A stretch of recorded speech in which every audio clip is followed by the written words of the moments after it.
the 3rd century. The priest in that inscription is telling us. Okay, we're not guessing, we're being told where it is. These Sasanians not only have a clear conception of where Iran is, but they write a history of it as well. That's the other important ingredient you need to have in order to carry a cultural sort of baggage with you, let's say being Iranian. And so in the 6th century, this gentleman, Mr. Khosrow Amishiravan, who is known as Khosrow Amishiravan Dadgar. If you went to school, grade school when I was there, and maybe in your time it was not so Dadgar, if you read your textbooks in school in Iran, after the revolution, he is the one who commissions the writing of a royal chronicle, which in Middle Persian is called Khodai Nomai. Khodai means lords, in the name of like majesty, grandees, not Lord God. And so a history of Iran in Middle Persian is composed where ideas of being Iranian is reflected. Not through the lives of kings and what they do, but their customs, norms, what they do are all taught in this tradition, which was oral for a while, and then it is written down. For whom? For whom is it written down? Well, within this empire called Iran Shah by the Sasanians, you have Jews, you have Christians, different types of Christians, Zoroastrians, and Buddhists on the eastern side, you should remember. Okay? So according to Mr. Narset, the Buddhas of Bamiyan are part of this Iranian world. Okay, I just want you to know. Modern day Afghans. I'm not claiming any imperialist ideas, okay? Ctesiphon, Tisfun, Tarakasra.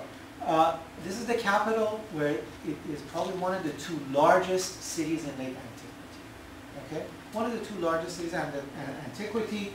The Sasanian king lives, and it has all of these people with these different religions. The question is, something that we still are faced today with. Who is an Iranian? How do we make sure that this idea of Iranianness, or what we call Iraniyat, goes beyond what it is in the Zoroastrian scripture transposed by the early Sasanians? Mr. Khosrow Amishiravan is going to make sure that a highly legalistic society is established, where the king's law, Middle Persian Dad, Old Persian Data, is the most important aspect of allegiance to Iran Shah. So, if you are a Christian, Buddhist, as long as you follow the law of the king, you are given, in a sense, to use Roman terminology, citizenship. In Pahlavi legal terminology, it says Zanishah, woman of the empire, Madashah, man of the empire. That's the first one. So you're in effect, you're a citizen of this empire as far as you follow the law.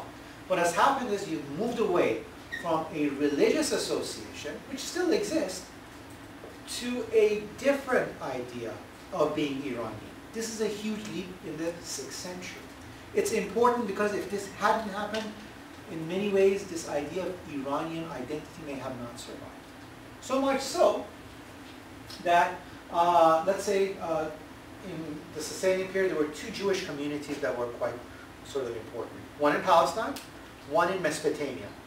They're both writing the Talmud, an important text for Judaism.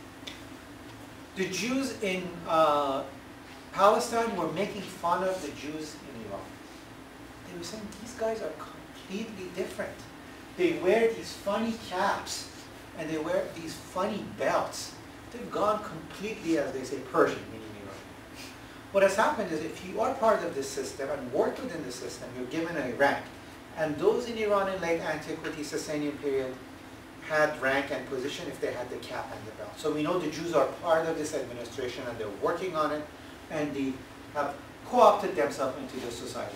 The other Jews are telling us in Palestine. Let me give you another example. In the 9th century, when the Muslims have taken over the Sasanian Empire, a Christian goes to Byzantium, to the Roman Empire, to gain knowledge about religion and dies there. He has something written on his sarcophagus. And it says, in the 9th century, the guy's name is Mr. Hormuz Afrit. from Constantinople. He has this on his coffin. From the dwelling of Iran Shah, from the district of Cholagan, from the village of Krisht. Almost 3 centuries after the Sasanian Empire has been destroyed, right? This idea of Iran Shah by the Muslims. An Iranian or a Persian-speaking Christian who's gone to Byzantium still believes that he comes from Iran Shah. Do you see how this idea has sort of transferred itself from a religious notion to something very different? Now, what is that is something I'll talk about. But now, Jews, Christians, and Zoroastrians certainly have taken to this idea of Iran Shah beyond the Sasanian Empire. And we read in Middle Persian texts, these are texts written in the Sasanian period and recopied in the early Islamic period, that in fact the idea of Iran being Iranian, Iri, having Iranian traits, that's what I call Iranian. Irmeneshni in Middle Persian, having Iranian disposition, all of these are explained. So somebody is very much concerned in the Sasanian period to make sure that the people of this realm know how an Iranian thinks, how someone is an Iranian, so you act as an Iranian. It's not a race here, okay? And it's not really religion in that way very much anymore. It's about a cultural, that is acquiring cultural traits that makes you Iranian. And that is something that's already discussed in the Sasanian period. Now, when the Muslims have taken place 2 centuries after, in the Muqaddameh Shahnameh Abu Mansuri, this is the introduction, the preface to the old Shahnameh, prose Shahnameh, which survives, not the text itself. The text itself says, actually, Iran Shah is from the Oxus River to Euphrates, right? At this time, the Caliph is sitting in Baghdad, right? You've got these smaller kingdoms.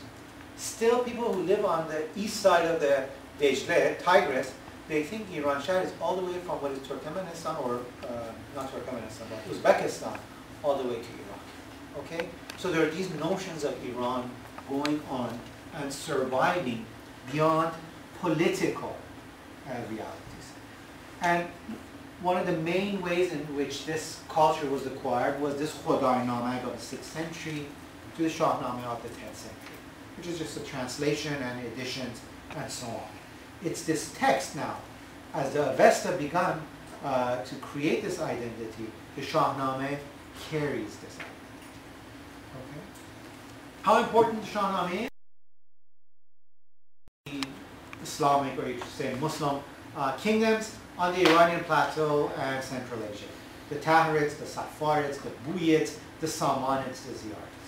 So there's this understanding that the very bad Arabs came who were Muslim on their horses, and they destroyed everything, and they said there's nothing, and there was suddenly we ended up in an Islamic phase, right? Everybody became Muslim, and that's how it is. In history, things actually develop in a very different way, okay? That is more of a common popular. We have to see what the evidence is. I want you to look at the coinage of Khosrow Parviz, minted around 620s of Common. It says in Middle Persian, good thing I've now forgotten, right? It says Khosrow, Shahanshah, Khwarra Afsud. Khosrow, King of Kings, and Priest and Lord. This is one of the Buyid kings who were Shiite. What does he have on his coinage? He has an image of a king. Look at the similarity. In Middle Persian, this is late 10th century. It says, increased in glory and kingdom. If you look at the material culture, there is very little shift. That is, culturally, there is this continuity. And hence, I would suggest the idea of Iran also continues. You could see from these slogans and titles, right? You have a Khalifa king, but you have a king of kings sitting in red, okay, and moving down to Shiraz, and so on. Other dynasties, the Babandis, the Ghaznavids, the Afriqids, and the Qarakhanis, who are Turkic nobles. Look who they put their lineage all the way back to Rostam Dastan. So our Tahirids, who were probably Arabs, maybe, they claim to be related to Rostam Dastan. the Safavids to Fereydun, Buyid to Bahram Gur, the Salmanids to Bahram Shubi, the Ziyarids to Khosrow, sort of the mythic Avesta, the Babandids all the way to Khosrow II, the Ghaznavids who were half Turkic, half Iranian, right? Sultan Mahmud apparently was half Turkish, half Iranian, all the way to Yazgir III. These two are the Afridids who are ruling in Kharaz. They connect themselves to Siyabash, okay? And these Turkic nobles, the Qarakhanids who wanted to say we have nothing to do with the Iranians, right? Nothing. They say what? We're related to Afrasiab. Okay, so who's Afrasiab? Afrasiab is the king of Turan in the Iranian national. It's a creation, concoction of these Iranians in the Kharakana. So this cultural idea of the Shahnameh is so strong that even if you want to say you are not part of this culture, you have to explain it within this cultural ground. Okay, there is no other way. This is the importance of this culture from Central Asia, right, what we call Central Asia today, all the way to what is modern day Iraq. That is the, and Iranian, so if there is an Iran Shah, and there are people who live there and belong to it, this idea of Iranianness or Iraniyat comes to fore. Professor Nujumian is here, so I'm afraid to even read this, but I've just chosen Khawani because Professor Katuzian in his book The Persians has used him, but I've taken another section, part of his poetry. He was born in Shirvan, what is modern-day Republic of Azerbaijan. He probably had Armenian parentage or Christian, and he took a trip around this Iran Shah, and he went to Ctesiphon, the capital of the Sassanians, which has fallen into despair in the 12th century, right? 5th century after the Sasanian Empire has fallen. And he goes there and actually recites a poem called Evan Madan, which he laments the loss of the greatness of this culture. So some guy all the way in Shirvan in the 12th century has a notion, or here's part of one of his poems. It's another Evan Madan, چو غلام توست خاقانی کنی جز غلام خسرو ایران مباش. So the idea of Iran is very much there. It hasn't disappeared with the coming of Islam. We're attuned to this idea that Muslims came and everything finished. No. There's quite a bit of a continuity with this idea. That is, I'm just repeating the idea of Iranianness. In the pre-Islamic time or ancient times was this Menishni disposition, having Iranian traits. And what were these traits? One of the important traits in antiquity in ancient Iran was the idea of payman, moderation. And a nice Middle Persian text called the Dinkat says, those who do not have moderation, they're not Iranian. I'd really like you to tell anyone who know, that being an Iranian, one of the traits was to be moderate, not to be on this side or that side of the spectrum. That is something to learn probably from the ancients. But what was part of this idea of being Iranian, at least, for the nobility? According to the Sasanian period, you have to acquire what is known in Middle Persian as frahang, what we call farhang. And I saw a farhang foundation button somewhere on somebody's super. So, it is clearly spelled out. Somebody who knows farhang or has to acquire it has to learn how to read and write, memorize. So, a part of a Middle Persian text, which is quite fun, says scribal ability, to be a good writer, calligraphy. How many of you took class of khat? You guys don't have khat. At least we had it. Me. Great. A swift writer, eager for subtle knowledge, skillful in work, and versed in learned speech. But you also had to learn chess. That was a mental exercise.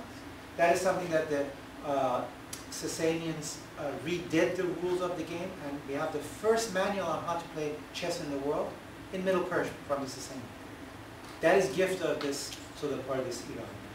The game of polo is the other one for physical readiness. That is something else that these Iranians actually give in late antiquity as part of this world culture, I would say, rather than just Iranian culture. And there are just few of these things that the Sasanians propose, but also knowing your history.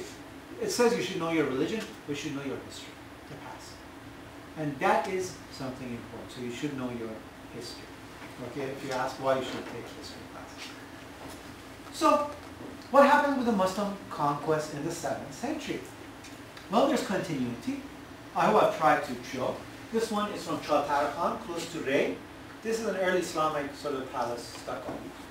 Showed like someone with a glorious